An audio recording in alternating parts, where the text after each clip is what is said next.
Welcome to the deep dive. Ever considered how ancient wisdom might hold answers for today's really big problems? It's a fascinating idea, isn't it? Like finding solutions for economics or the environment in older philosophies. Exactly. And today we're diving into a movement that claims just that. It's called the Nandi Kugo. Which translates roughly to the call of the bull, or maybe the Nandi roar. Right. And it's all about bringing back something called Basava Tattva, Basava's philosophy. In the ancient wisdom tradition, yeah. Our source today is a pretty detailed document from the campaign itself. Lays out their whole vision. So our mission is to unpack what Basava Tattva actually is, why they think it's disappearing, and explore the Nandi Kugu campaign's really bold ideas for revitalizing it.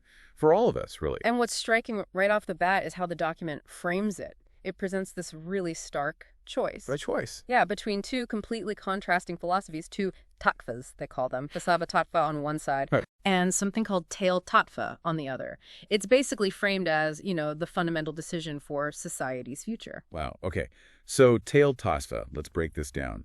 How different are these two paths? What exactly is Tail Tattva supposed to be? Well, the source draws a very, very clear line. Basava Tattva, that's linked to green India, a green world. Oh, okay. Makes sense. Its energy source is Nandi the bull, the ox, which symbolizes relying on renewables, living things. Right. It means decentralized power, self-reliance. It's associated with divine power, healthy society, establishing dharma. Dharma meaning righteous conduct, that kind of thing. Exactly. Cosmic order, doing the right thing. And this philosophy, it's explicitly tied to preserving soil, water, food, crop diversity. The whole ecosystem, basically. The whole thing. Biodiversity, native cows, family, culture, jobs, the Constitution, even dharma itself. It's holistic, life-affirming, everything connected. Okay, so that's Basava Tattva. What about the other one? Tail Tattva. That's presented as the complete opposite, leading to a barren India, a barren world. Barren. And tail. Does that mean oil? Given the contrast with Nandi and the links to non-renewables, yeah, tail seems to imply an oil philosophy. So this path relies on non-renewables, non-living things. It's said to cause wealth concentration, centralized power, dependency. Sounds pretty negative. It gets stronger. It's even connected to demonic power, a diseased society, and outright destruction. Wow. So it's not just about, say, solar versus fossil fuels. It's framed as a much deeper, almost moral or spiritual choice, isn't it? Absolutely. The source is saying the very type of energy we base our society on determines whether it's healthy and just or diseased and destructive. It's a stark warning. It really is. And if Basava Tattva is so vital, what's the current situation? The campaign must be worried if they're calling for action. What evidence do they point to? They are definitely worried. They lead with a really critical statistic. Yeah. In the last 20 years, they claim 80% of Nandi wealth has been destroyed. 80%. Yeah. And Nandi wealth isn't just bowls, right? It's more symbolic. Exactly. It stands for the whole traditional self-sustaining agricultural system.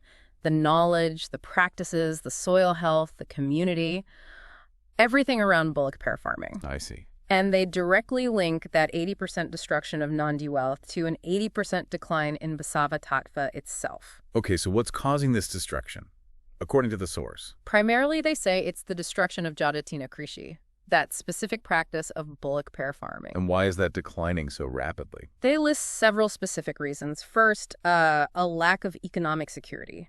Bullock pair farmers just don't have the supportive laws or schemes that, say, government or private employees might have. No safety net. Pretty much. Second, there's been active promotion of tractors and chemical fertilizers, pesticides, which they argue ignores the value these traditional farmers bring. Well.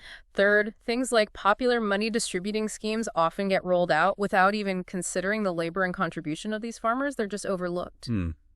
What else? Fourth, Nandi agriculture, which they see as a kind of natural technology.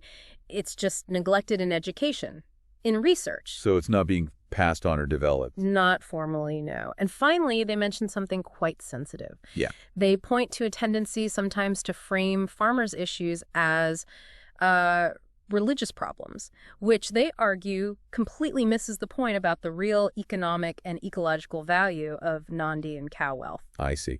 So it diverts attention from the practical foundational issues. That seems to be the concern. Yeah. And the consequences of all this. Yeah. The source talks about society being poisoned. It does, yeah. They argue the rise of tail tatva poisons society in two ways. Two ways. First, what they call chemical slow poison from agriculture. Likely the long-term effects of chemicals on soil, water, our health. Makes sense. A slow degradation. Right. And then there's a rapid poison. Rapid. Yeah, stemming from machine-based agricultural wars between countries and also from natural calamities, which they seem to link to this destructive non-ecological approach. Wow. Agricultural wars and natural calamities linked back to this shift away from Nandi.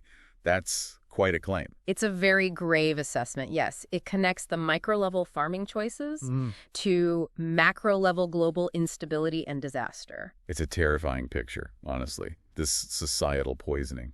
So if this decline just keeps going, what happens next? The source must have predictions, right? Oh, absolutely. And they're dire. The document walks through the predicted impact sector by sector if Nandi wealth and Basava Tattva keep diminishing. Okay, like what? Where does it start? Starts with agriculture, naturally. Farmers' land fertility gets destroyed, more debt, helpless situations, just a downward spiral for farmers. And that ripples outwards, I assume. Directly. Agro-dependent industries, think sugar factories, dole mills, rice mills. They face bankruptcy because the raw materials, the soil productivity, just isn't there anymore. Okay, so the food system starts to crumble. What else? It gets broader. They predict it'll become hard for government employees to even get half their current salaries. Half their salaries. How do they connect that? The implication seems to be a collapsing economic base rooted in agriculture. If that foundation crumbles, the government's ability to collect revenue and pay its employees follows. Okay, that's a huge claim. What about education, health? Education, they say, loses all value. Why? Because the job-providing sectors are going bankrupt, leading to, well, educated unemployment, frustration, and potentially societal deviance. A generation with degrees but no prospects. Exactly. And health, an environment where diseases just can't be controlled, which leads, they claim, to the medical profession itself completely losing its value. It's like a total system collapse they're predicting.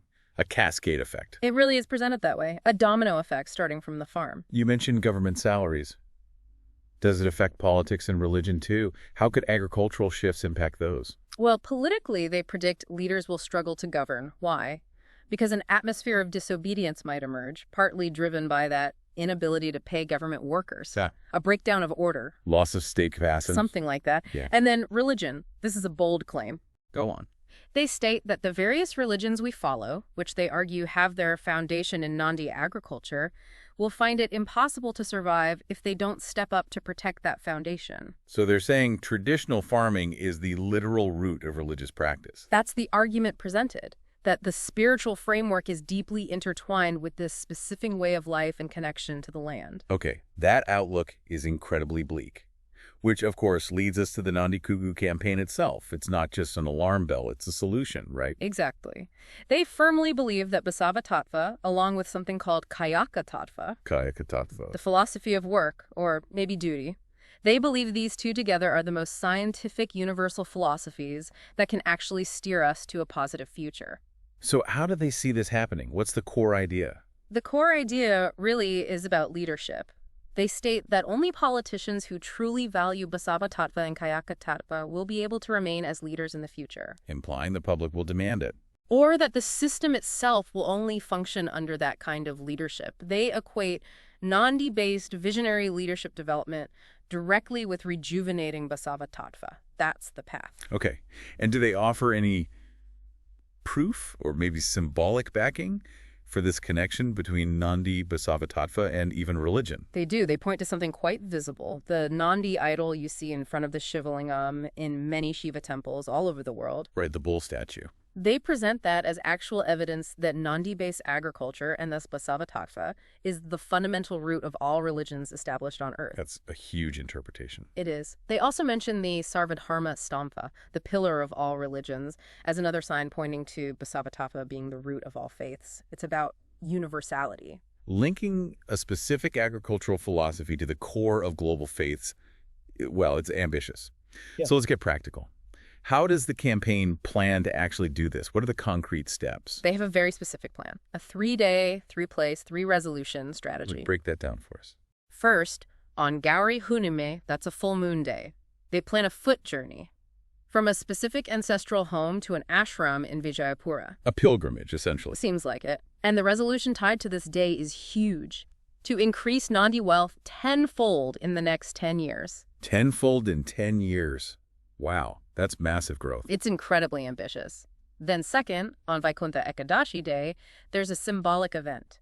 Agriculture graduates perform Padapuja, like foot worship, a sign of deep respect to bullock pair farmers. Honoring the traditional farmers. Exactly. And this officially launches the campaign. The resolution for this day is very concrete, very political. What is it? To bring a law into effect to reserve 10% of the budget for Nandi farmers for the next 10 years. 10% of the budget. National, state. The document implies a significant governmental budget, likely state or national, yes. And it continues, providing a monthly incentive of Rs 11,000 to bullock pair farmers. 11,000 rupees a month per farmer. That's a substantial direct payment. Did they explain the thinking behind that specific figure or the 10%? The document doesn't detail the calculation, but the clear intention is to provide real economic security, to counteract that neglect they talked about. Right. The 10% signals a massive shift in priorities, treating Nandi agriculture as core infrastructure. And the Rs 11,000 makes it economically viable, even attractive, hoping to reverse the decline. So it's presented as a necessary investment in the nation's foundational wealth. Precisely. That seems to be the framing. Okay. And the third day, what happens then? The third day is Basava Jayanti Day. And here, they make a pledge, a vow, from a sacred site, Srisela, a powerful one, to return to Srisela only if more than half of the people in the state vote for leaders who strive for the rejuvenation of Nandi agriculture. Wow. That's putting their money where their mouth is, Right. spiritually speaking, tying political outcomes to a sacred vow. It's a very strong commitment. And then building on all this, the campaign poses a question directly to you, the listener. They ask you to seek the answer to. What scientific changes could occur if Nandi wealth increases 10 times in your village in the next 5 years? Making it personal, asking people to visualize the positive impact locally. Exactly, to make it tangible and encourage thinking about the benefits. Okay, so they have this grand vision, these concrete actions, symbolic gestures, even personal reflection prompts. But how does this Nandi-based leadership actually get built, day to day? What are the practical paths? They outline a dual approach for leadership development, 2 main tracks running in parallel. Okay, what's the first track? First is political development. This happens through a program called Our Village, Our Nandi Wealth. Right. The goal here is to consolidate public votes for Nandi, specifically cutting across traditional party lines. Oh. By organizing events and programs directly in front of political leaders, religious leaders, scientists, trying to inspire them to resolve to vote for Nandi, making it a nonpartisan issue of survival and prosperity. Interesting. Elevating it above politics as usual. Yeah. What's the second track? The second is practical business development. The program here is Our Business, Our Nandi Wealth. Makes sense. Focus on the economy. Yeah.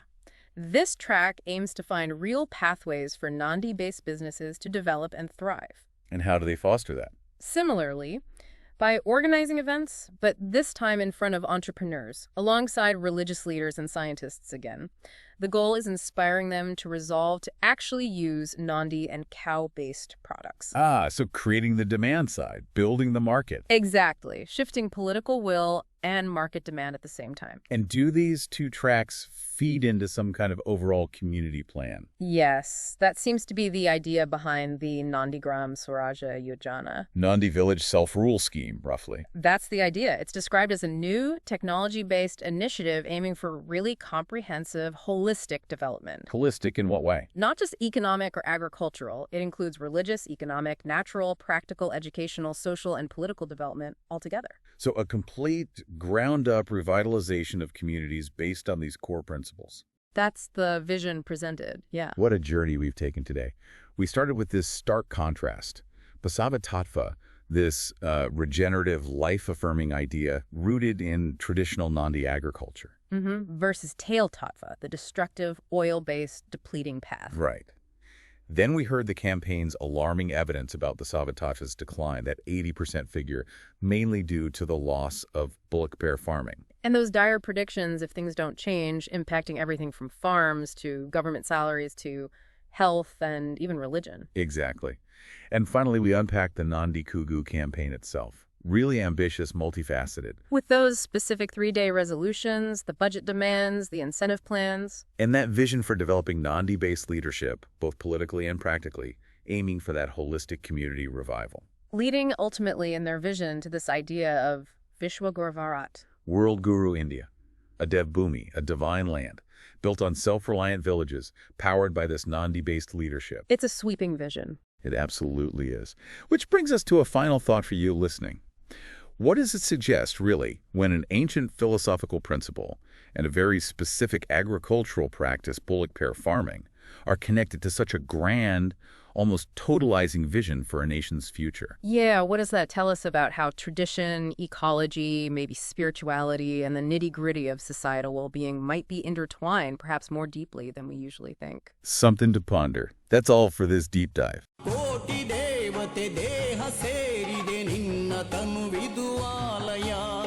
Nandi ಎನ್ನುವ ಪೂಜ್ಯ ದೇವತೆ ನಿನ್ನ ನೆಲೆ ಶಿವಾಲಯ